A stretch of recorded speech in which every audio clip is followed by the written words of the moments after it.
여러분 오늘도 반갑습니다. 오늘 강성률 철학TV 제82강은 집신의 치수를 알려면 한비자의 네 번째 강인데요.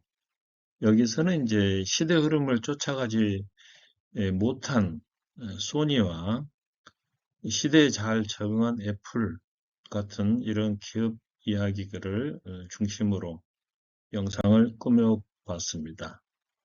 여기가 이제 애플의 그 스티브 잡스죠. 고인이 됐습니다만은 그리고 이제 한비자. 오늘 강의의 순서를 먼저 말씀드리도록 하겠습니다. 집신의 치수를 재는 방법. 옛것만 고집하지 말아라 뜻이죠. 고집 부리다가 망한 기업들이 있고, 그리고 이제 오늘 마지막 법가로서는 마지막 시간인데요. 법가에 대한 평가까지 이렇게 영상 꾸며봤습니다. 자, 집신의 치수인데요. 정나라의 어떤 사람이, 여기가 있죠. 정나라의 어떤 사람이 신발을 사러 장에 가기 전에 미리 볏짚으로 자신의 발 치수를 재어두었습니다. 그런데 이제 깜빡 잊고 볏짚을 놔둔 채 장에 갔거든요. 신발 가게 점원이 치수를 묻자 그 사람 하는 말이 집에 가서 미리 재어둔 그 볏짚을 가져와야 한다. 그리고 말을 마치고 집으로 돌아간 그 사람은 다시 볏짚을 들고 장으로 달려갔지만 이미 장이 파한 뒤끝이었다. 그런 얘기입니다. 이 말을 들은 한 사람이 가게에서 직접 재어보면 될 것이지 뭐하러 집에까지 돌아갔느냐 이렇게 핀잔하자 그 사람 하는 대답이 나는 치수는 믿어도 내 발은 믿을 수 없어. 참 웃기는 이야기죠. 흔히 학자들이 글로 쓰인 이론은 잘 믿으면서도 실제로 눈앞에서 펼쳐지는 현실은 외면해 버리는 데 대한 통렬한 비판이다. 이게 현실, 탁상공론이다. 예를 들면 국회의원들이 서류만 훑어보는 것과 현장 답사를 통하여 직접 확인하는 일은 다르죠. 교육에 있어서 탁상 공론만 일삼는 것과 현장의 당면한 과제를 직접 파악하는 일도 다를 겁니다. 한비자의 주장은 그래요. 옛것만 고집하지 말아라는 뜻이죠. 자, 육아에서는 요순을 본받으라.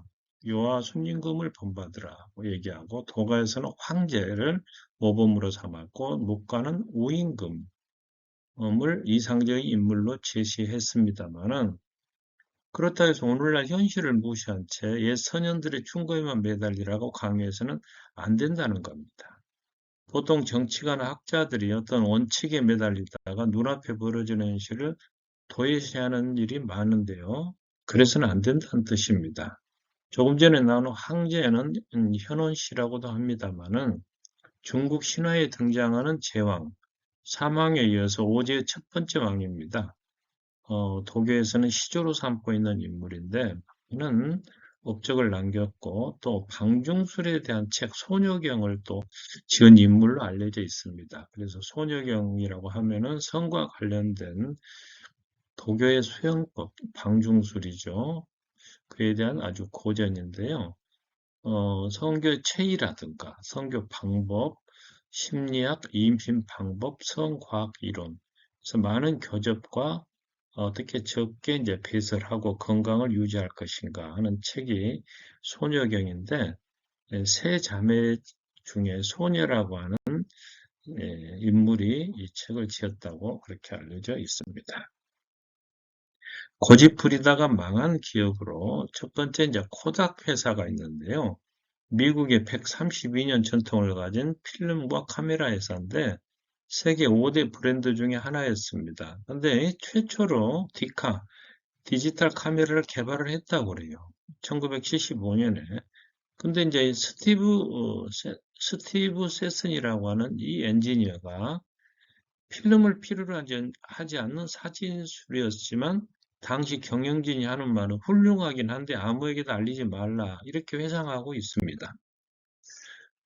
돈 스트릭랜드 코덱 부사장 하는 말은 우리는 세계 최초로 소비자 디지털 카메라를 개발해 놓고도 필름 시장에 미칠 영향에 대한 두려움 때문에 출시나 판매 승인을 얻지 못했다.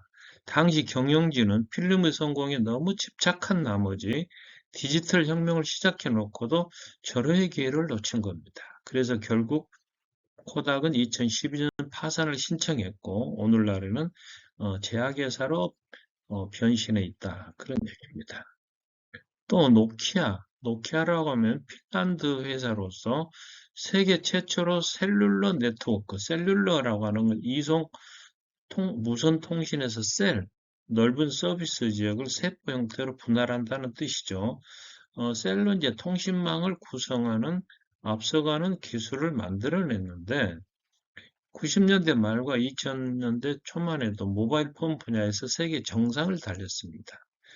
그러나 인터넷이 도래했지만 다른 기업들은 음성이 아닌 데이터가 통신의 미래라는 사실을 잘 인식하고 있었지만 노키아는 소프트웨어 개념을 인지하지 못하고 하드웨어에만 집중했습니다. 그래서 경영진은 너무 큰 변화는 현재 사용자들을 소외시킬 수 있다면서 말하자면은 그 혁신을 두려워했던 겁니다. 자사 브랜드의 강점만 너무 과대평가한 나머지 스마트폰 게임에 늦게 합류하는 바람에 실패했고 반면에 2007년 고인이 됐죠. 스티브 잡스는 키보드가 없는 아이폰을 출시함으로써 혁명과 같은 변화를 추구했습니다. 터치 스크린을 사용하면서 넋을 잃은 모습에 사람들은 환호하기 시작했고 반면에 노키아는 2008년에 안드로이드와 손잡고 이에 맞서기로 결정했지만 때가 너무 늦은 겁니다. 안드로이드는 아시다시피 구글에서 제작하는 세계에서 가장 대표적인 오픈소스 플랫폼인데 개방성과 범용성이 뛰어나 여러 플랫폼으로 이식도 하고 개발이 가능한 그런 프로그램입니다. 야후는 어땠을까요? 2005년 온라인 광고 시장의 유력 주자였던 야후는 검색의 중요성을 과소평가함으로써 다시 말하면 소비자 트렌드를 간과했다는 겁니다. 그래서 이윤을 창출하는 데 실패했는데 그 밖에도 많은 놓친 기회들이 있었어요. 2002년에는 구글을 매수할 뻔했는데 야후의 CEO가 이걸 거부했다고 그래요. 2006년에는 페이스북을 매수하기로 협상 중에 야후가 제한 가격을 낮추자 마크 저커버그가 이 발을 빼버렸다고 합니다. 그래서 인수에 실패했는데 자 오늘의 이제 주제를 할 수 있는 소니와 애플의 차이점은 뭘까요? 2001년까지만 해도 소니는 애플보다 훨씬 더 많은 것을 소유하고 있었습니다. 일본 회사죠. 모든 가전제품을 만들고 진화시켰고 콘텐츠를 메모리 스틱이라고 하는 저장 매체에 담으려고만 고집을 피운 겁니다. 다시 말하면 인터넷이라고 하는 통신과 저장 미디어가 발전하고 있다는 사실을 간과했던 거죠. 그래서 이 그림은 이제 소니의 도쿄에 있는 본사인데 1946년에 설립돼서 일본의 전자산업을 대표하는 다국적 기업이지만 오늘날에는 이제 현재는 사업을 엔터테인먼트, 금융 반도체, 디스플레이 등으로 확장시킨 복합 기업이 됐습니다.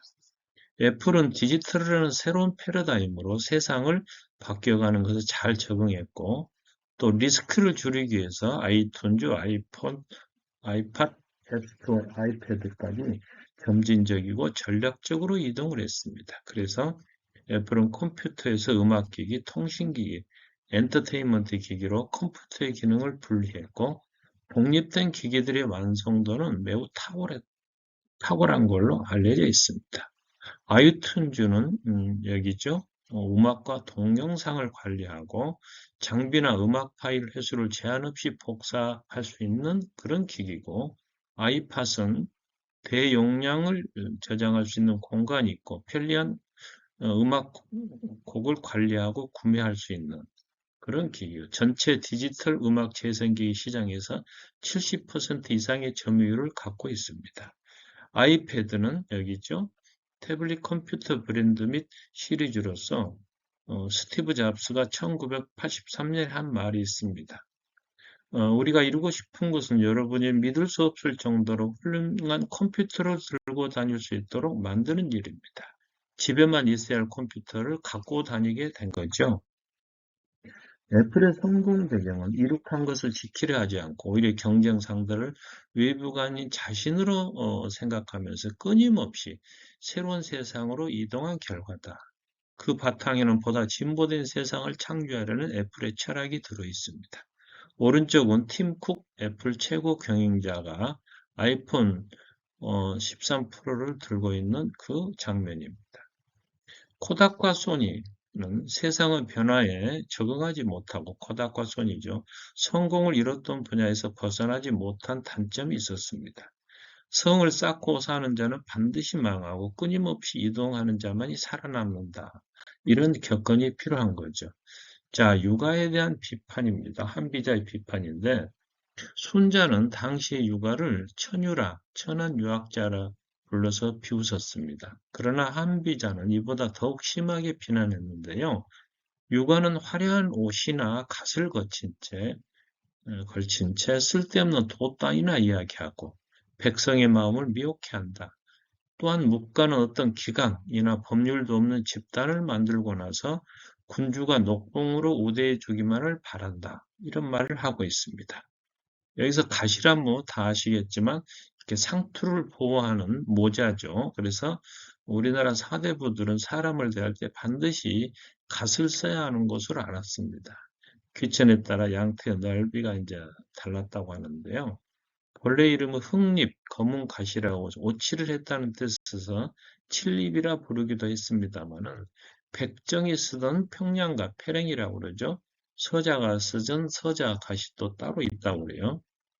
자, 한비전은 남겨둬야 할 세 기관으로 나라에서 모든 암과 맹장을 도려내고 세 가지 기관만을 남겨놓아야 하는데 세 계급이란 군주에게 개처럼 충성을 다하는 신하, 군주에게 절대 복종하는 군인, 그리고 이들에게 식량을 공급하는 농민이다.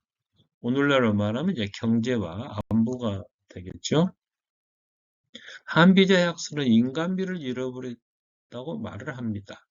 한비자가 인간 본성 가운데 악한 면이 있다고 본 것은 일리가 있지만은 어떤 부모는 자식보다 자기 자신을 먼저 생각합니다. 여기 그림 보면은 신화 로마의 사투르누스, 그리스의 크로노스가 이제 자기 자식을 잡아먹는 장면인데요.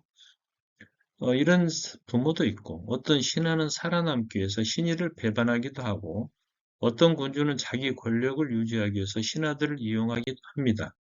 그러나 인성 가운데는 또 도덕적인 관념이 있기도 하거든요. 어떤 부모는 자식을 위해 생명을 버리기도 하고, 어떤 사람은 명예를 위해서 수양산에서 굶어 죽기도 하고, 백이숙제죠. 어떤 통치자는 백성을 위해서 밤잠을 설치기도 합니다. 그럼에도 한편에 인간의 좋지 않은 사사로움만 보고 사랑을 보지 못한 측면이 있습니다. 따라서 그의 학설은 각박하고 은혜가 부족하여 인간미를 잃어버렸으며 그가 처방한 치료약 역시 끝내 보약이 되지는 못했다는 얘기입니다. 법과에 대한 평가 내려보겠습니다. 한비 엄격한 법치주의는 백성들로 하여금 법을 범하지 못하도록 위협할 수는 있지만은 백성 스스로 법을 지켜나가도록 하지는 못했다. 다시 말하면 누구든지 법망을 피하기만 하면 어떠한 부끄러움도 느끼지 않을 그러한 것이었다. 법으로만 다스리려 했던 법가들은 도덕을 가볍게 여겼는데 사마천이 쓴 사기에는 이런 내용이 나옵니다. 관중은 항상 포속을 속였고 상황은 타고난 인품이 각박했으며 이사는 친구인 한비자를 모함하여 죽게 했다. 여기에서 배울 점은 한쪽으로 치우친 사상을 제거하고 인간 본성의 존엄성을 회복해야 한다. 그럼으로써만 비로소 세상에서 일어나는 크고 작은 비극을 방지할 수 있고 우리가 꿈꾸는 이상적인 세계에 다다를 수 있을 것이다. 그런 얘기입니다. 이러한 주장을 한비에 대해서 진시황을 중책에 쓰지는 않았지만은 그의 견해를 칭송했습니다. 오늘 강의를 마무리드리도록 하겠습니다. 집신의 치수를 하려면 집에 가서 미리 지어둔 그 볏짚을 가져올 필요 없이 현재 자기의 발 치수를 재면 되거든요. 현실을 외면한 탁상 공론에 대한 통렬한 비평이 되겠는데 고집을 부리다 망한 세계적인 기업에는 코닥, 노키아, 소니 등이 있고 이들은 세상의 변화에 적응하지 못한 채 현실에 안주하고 변화를 두려워했다는 공통점이 있습니다. 한비자는 유가나 묵바처럼 대의 명분에만 사로잡혀서는 안 된다는 주장을 폈고 대신은 나라에서 남겨둬야 할 새 기관으로 신하, 충신이죠. 군인, 농민. 한비자가 인성 가운데 악한 면이 있다고 본 것은 일리가 있지만 그러나 도덕적인 관념도 남아있다. 이걸 간과했다는 거죠. 그래서 한비의 엄격한 법치주의가 백성 스스로 법을 지켜나가도록 하지는 못했다. 이런 얘기입니다. 오늘도 영상이 좋으셨다면 구독과 좋아요 부탁드리며 시청해 주셔서 감사합니다.